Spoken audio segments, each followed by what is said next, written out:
Yeah, so it's 6:30, something like that, on a Thursday afternoon. That didn't go the way I wanted it to, did it? It's that's a kick, that one. That is a kick in the nuts. All the work, 2 years worth, well, 2 years of it being off the road and having stressing in my head. Need to get it on the road, need to fix this, need to fix that, and then to push, the efforts to push it and get it done for this track day. And it drove to Goodwood this morning. It you know,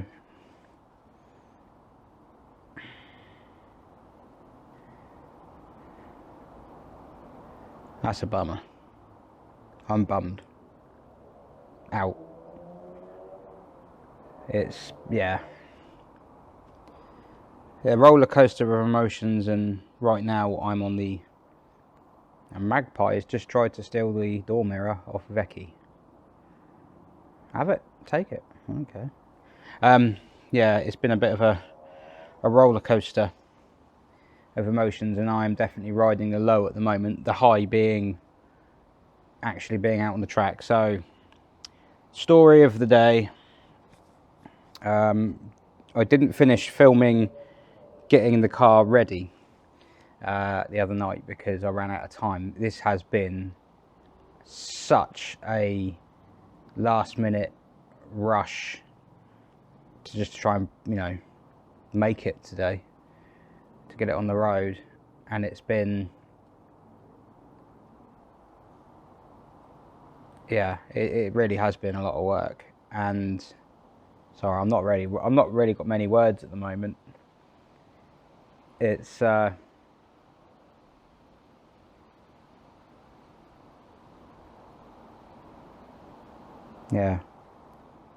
Tuesday night, car back on the road for the first time in, I would think, about 2 years, and took it on a slightly extended drive home. It did drive home, but the brakes jammed on the offside front, smoke pouring out of it. Had to throw my remaining bit of Pepsi Max that I was enjoying over it to cool it down. Got it back, so spent Tuesday night with the anxiety and the worry, knowing that I had the track day today. You know, what's the brake problem, because the calipers are off a Fiesta, a Mark 1 Fiesta, and even just something as simple as getting some new pads for it in case that the overheating had killed these pads, and not knowing whether it would all go ahead, and finding out that it was going down to the penultimate day to find out whether I was going to make it or not for this track day that I'd made the decision to try and make it for, was just, yeah. And yesterday morning, I've lost track of my days now. Yesterday morning, pulled the front brakes apart, stripped them all down, cleaned them up, took all the dust out, greased them where needed, everything like that. Fine ever since. So bizarre, the piston wasn't really stuck. So did that. Spent too long yesterday getting it ready for today. Got in here this morning, spent more time on it, including a tow eye, which I'm glad I made, because I needed that. They were really grateful as well, because I was the third car to need that today.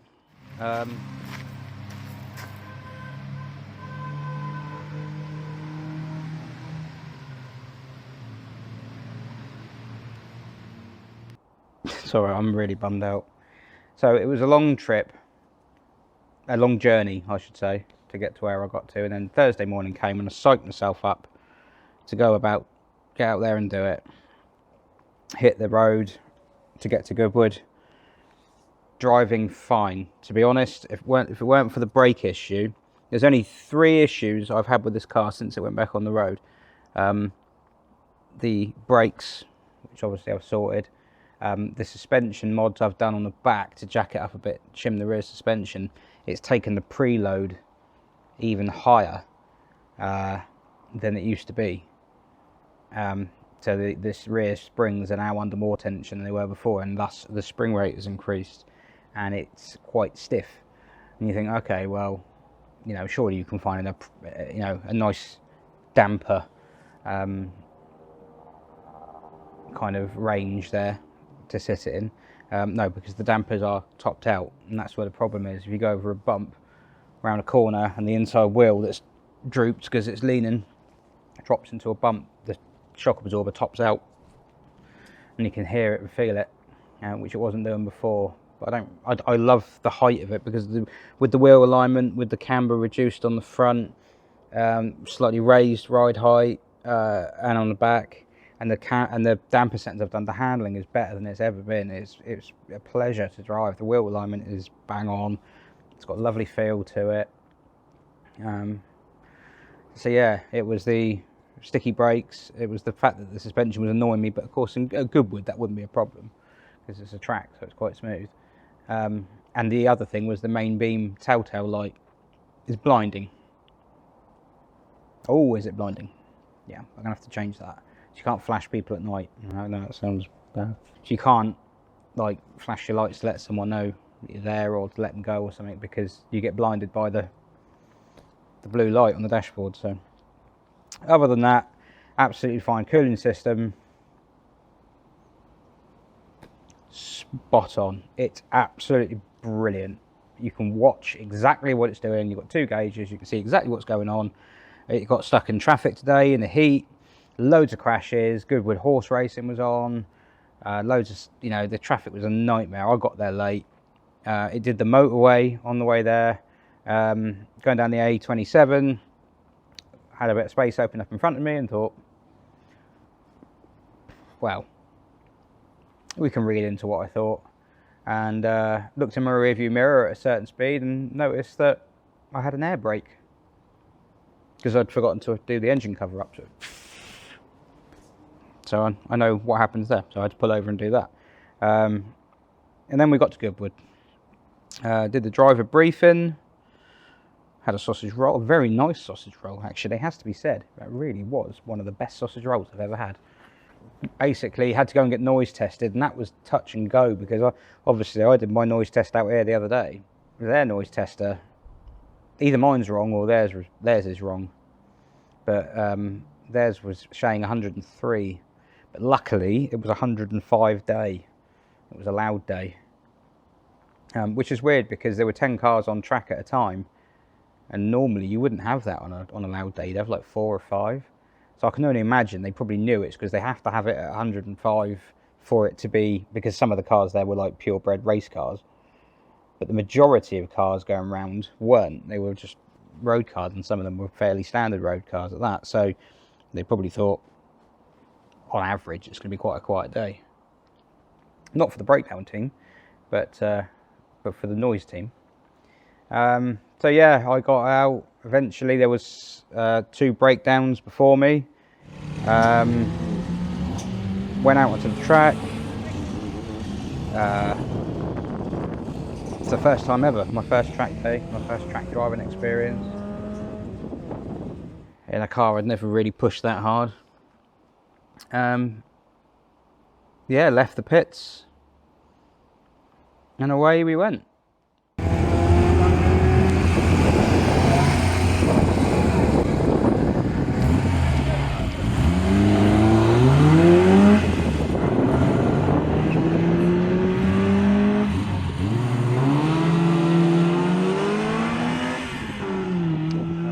First lap I caught up people in front fairly quickly. They were going very slowly. I mean, but some people were there just to sort of have a look around, I think. And it's not a problem if everyone stays, like if you're going slowly, just move to the right. Which not everyone did, annoyingly. So the first lap was kind of a bit, yeah, it was a bit short. But the second and third and fourth were really, really good. I mean, don't cry because it's ending, smile because it happened. Isn't that the saying?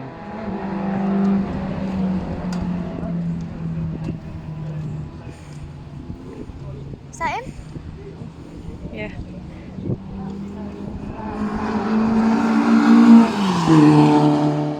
The second, third and fourth laps were one of the most fun things I've ever done. And this car was absolutely singing. It was just, yeah, it really was.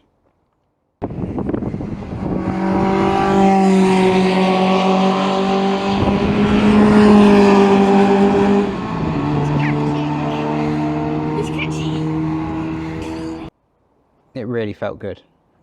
Genuinely, it handled well. It's not the best track for the car, and I have reservations about the track choice for this event before it took place, and I think I was justified in it because I don't know anything about track days and things like that, but it's a big wide track and you've got cars with, you know, a bit of a pendulum effect handling, and you can quite easily get disorientated in where you're going because it's quite a fast track. You can be going into a corner and not remember where you're supposed to be, what the line's meant to be. For someone a novice like me, for some people who know what they're doing, it wouldn't be a problem. And the other thing is, the way the track's so fast, you're just flat out all the time. And I didn't actually hit the limiter in top gear, but I was close. I think I got to about just under 7,000 in top gear, so that's about 105 it was doing at the time. And as you can imagine, the aerodynamics of this car aren't amazing, unless you want it to look like a building. So yeah, got second lap in, third lap, fourth lap I started. I think I must have just been on a track at the right time, because I was just catching everybody up and passing them. And it's not because I'm a driving god by any stretch. It'd be more likely the fact that everyone was going quite slow. But there was a guy in front in like a someone's destroying something over there. There was a guy in front in like a race car, or it looked like a race car. And I thought, I want to pass him. I so badly want to pass him. It took me back to that time where I overtook a guy on a race bike with the full Lycra Power Ranger type fella with the helmet and everything, and refusing to use the cycle lane. And I went past him on a mountain bike on the cycle path. I remember that. I paid for that, admittedly, but yeah, around the corner I had a heart attack, but it was worth it. And I came out the chicane for the fourth time onto my final lap, and I did this race car down the straight.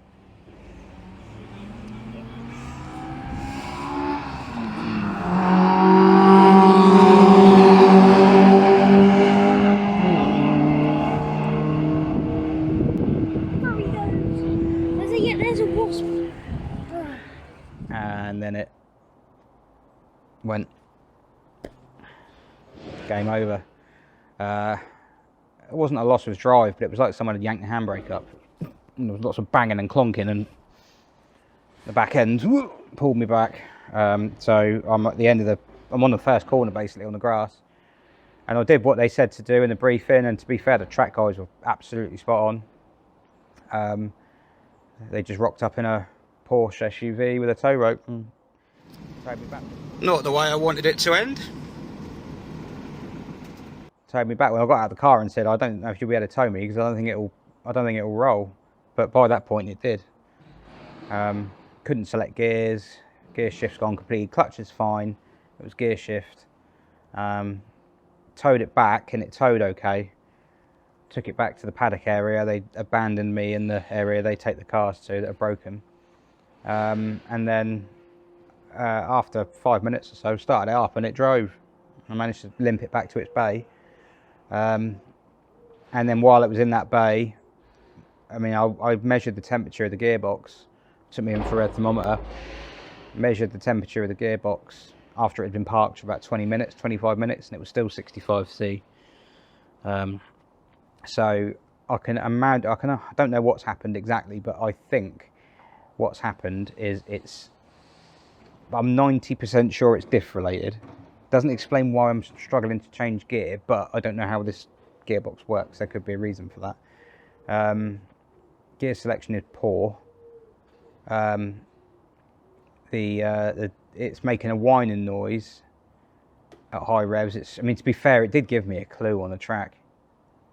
it did give me a clue, because I could hear her whining, but I just thought it's because I had my helmet on and I was hearing frequencies differently and things, and I thought maybe that's just how it sounds. So yeah, I went around the track and came to the stop, got re-overtaken by all the cars I'd worked so hard to overtake. It's not racing, it's just you're just passing people like you're on a motorway. And yeah, got towed back, limped it back to the bay, let it cool down for a while, drove it around the paddock road for a bit. Nothing's actually happened yet. We can move to this side.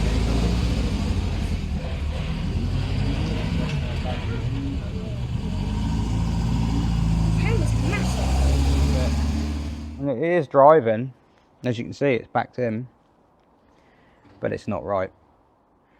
Amazingly, by good fortune, a guy I know who's got a low loader came to watch.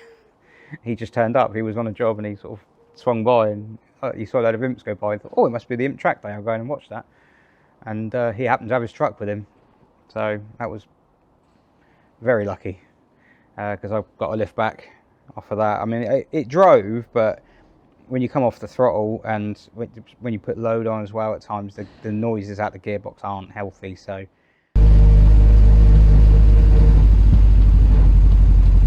that's diff.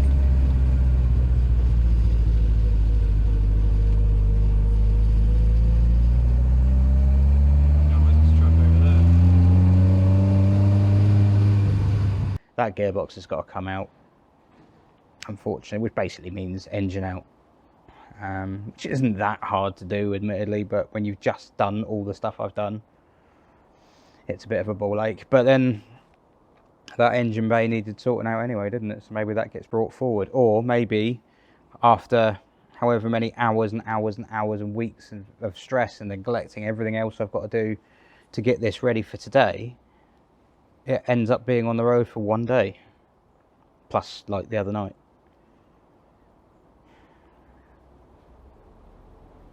It's a toxic storm, that.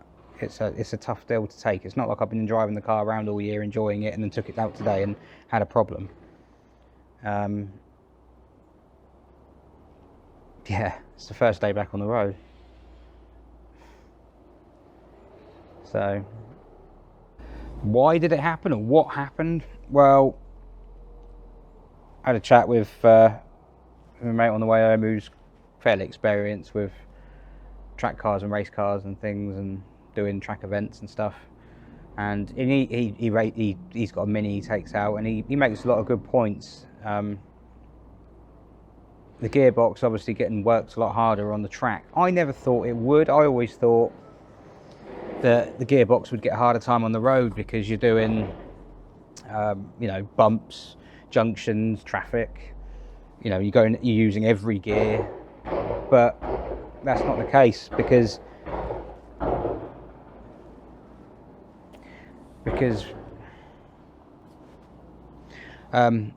obviously with a track, especially a track like Goodwood, in a car like this with only 4 gears, you're flat out probably 3/4 of the lap.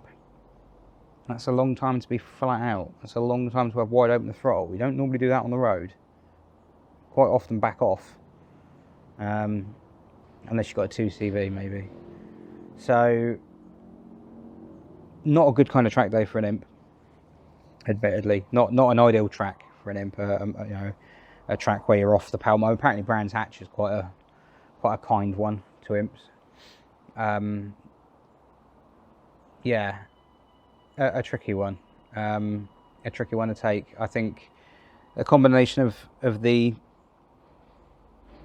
heat, the load, everything, all the work that it's doing, And then the fact that the gearbox is being asked to handle a car that, at best, standard would have had no more than 40 horsepower, and is now kicking out about 115, so nearly 3 times as much on a track day.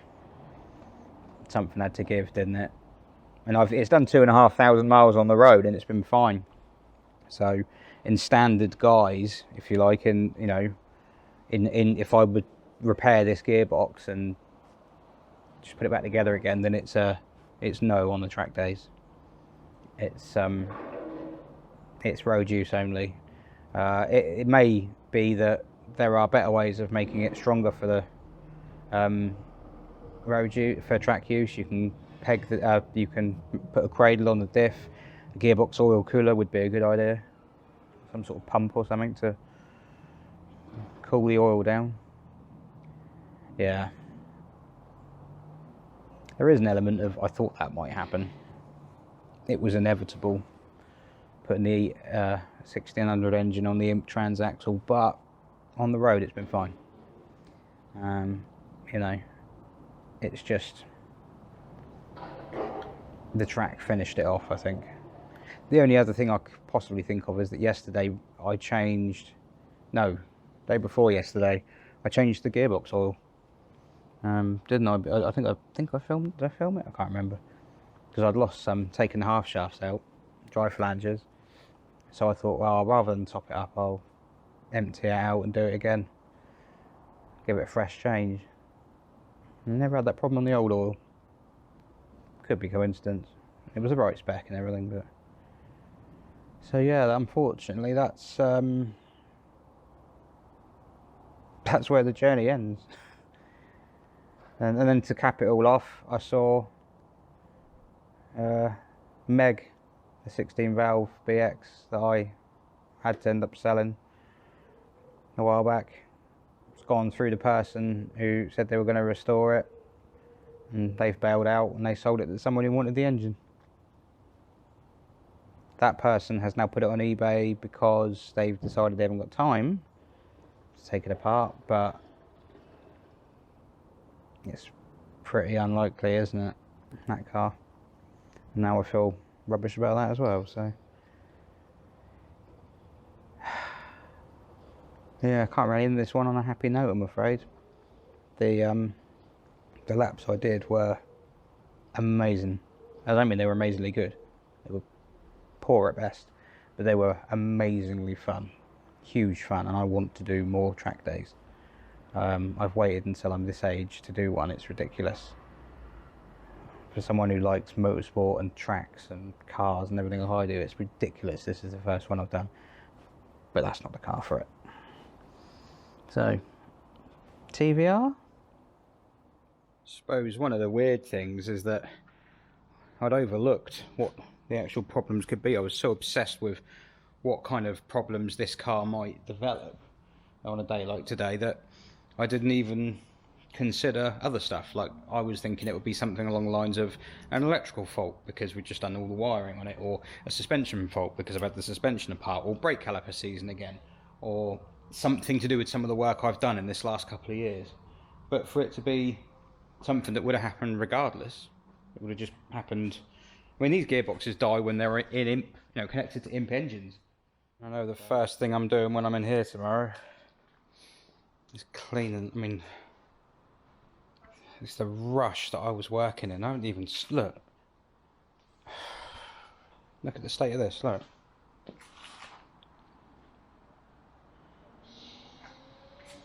Ridiculous, man. Very frustrating. It did really well when it was doing well, I'll give it that.